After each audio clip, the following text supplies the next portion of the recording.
Hello everyone. As many of you have likely heard, the trial of Richard Moneybags has just occurred. Accused of murder in the third degree and excess cruelty, Moneybags appeared before the court on the 29th of March, 1799. The reason for this trial was due to the horrible conditions in his factories, which resulted in deaths and many people being horribly injured, contracting diseases, and being abused in multiple ways. With over a dozen witnesses and a fair amount of evidence, the trial was not exactly quick. There were definitely some highlights, however, which you are about to see, as well as interviews with the many witnesses. What are the conditions in your factories and mines, in your opinion? Perfect and perfect. The air conditioning is great and everything works great. If you come out of the trial not guilty, do you plan on increasing wages and improving working conditions for your employees? I do, yes, of course. I am already trying to improve those. Do you visit your mines and factories regularly? Yes. I also have workers who are in there taking a look at everything, making sure everything's good. Do you admire Mr. Moneybags for his corruption? If so, why? I don't think that Mr. Moneybags is running a corrupt business. I think he's doing a really good job at running a successful business because he doesn't have to put as much money back into his factory and he's still making good profit with people wanting to work there. So I don't think that he's corrupt. I think he's running a smart business. Do you feel your factories are better run than Mr. Moneybags? I wouldn't say that either of us run our factories better. I'd say we both run them in a smart manner because, again, we don't have to worry so much about how much the people are treated because they're still willing to work in our factories. What did you see in the factories that gave your opinion on Mr. Moneybags? The conditions in the factory were absolutely horrid. There was poor ventilation to the point I couldn't even stay in there for 5 minutes, which is horrendous compared to the other factories that I visited. There was absolutely no light inside. It was very dimly lit with a couple of candles. The building was absolutely crumbling where the walls, the brick walls, they'd be cracking and it looked like it was about to collapse.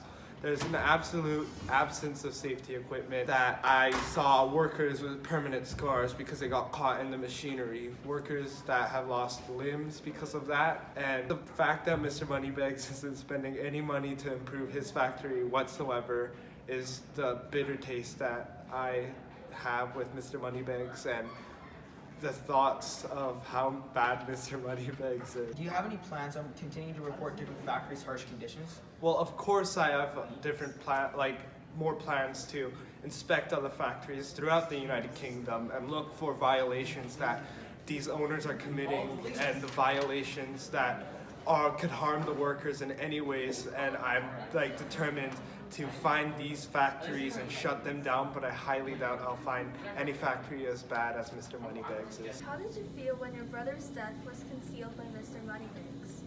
I was very upset at the time due to the fact that I wasn't able to do anything about it since I had such a low amount of money and I wasn't able to press any charges against him. Have you ever tried protesting against abusers? One time I have, but afterwards nothing happened and all my coworkers tried to help too, but we didn't succeed. How much sentence do you think Mr. Moneybags has to serve? I think he deserves at least 20 years in prison. Maybe a death sentence, but that might be a little too far. Have you told Mr. Moneybags about your illness? No, Why haven't you told him? because Mr. Moneybags never visits the factories personally to check up on his workers and the conditions they're facing. How do you think Mr. Moneybags should compensate you? Well, right now I'm only paid half the money that adults earn, and I deserve to be paid fully just like them because I work as hard. What kind of effects could Mr. Moneybags' factories have on the environment? Mr. Moneybags' factories can affect our environment in two different ways, air and water pollution. However, these two effects do not have a positive impact on our environment or the society.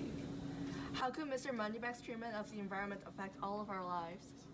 So breathing in too many deadly fumes of the factory can cause suffocation or even death. This can also cause black lung, which is a very deadly thing. Our water pollution is caused when factories leak their toxic waste into the water, and citizens, we collect and drink the water, which can cause us to become extremely sick. What kind of health problems can occur in children working in these factories?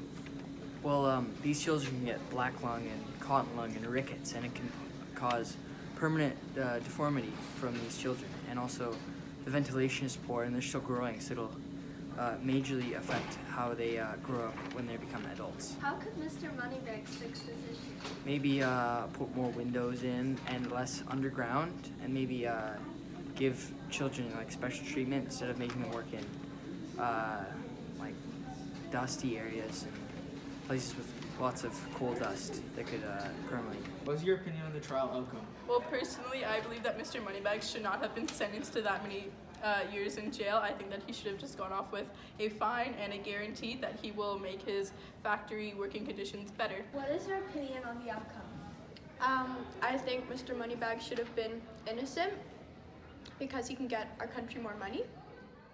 Richard Moneybags was found guilty and was sentenced to 15 to 20 years in prison.